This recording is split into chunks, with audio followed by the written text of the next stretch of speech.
Hey everyone, welcome back. Today, we're diving into a super practical topic: how to transfer money from your bank to Charles Schwab in 2025. Whether you're building your investment portfolio or just moving funds around, this step-by-step guide will make the process smooth and hassle-free. Let's get started. First things first, why choose Charles Schwab? It's a top brokerage firm known for low fees and user-friendly tools, and in 2025, they've rolled out even more secure transfer options. To begin, you'll need your bank account details and your Charles Schwab account information handy.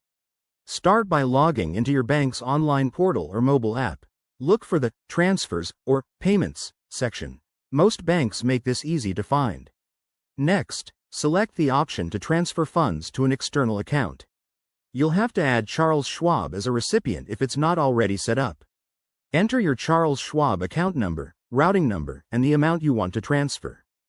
Double-check everything to avoid any errors. Remember, accuracy is key to prevent delays or fees.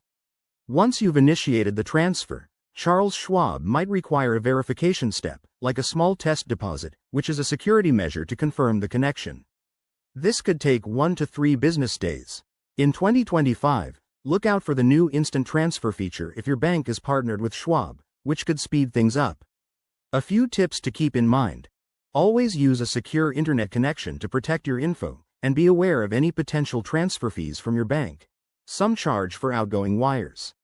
Also, check Charles Schwab's website for any updated policies in 2025. There you have it. That's how you transfer money from your bank to Charles Schwab.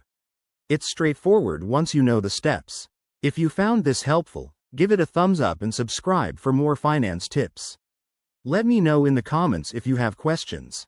Thanks for watching, and see you next time.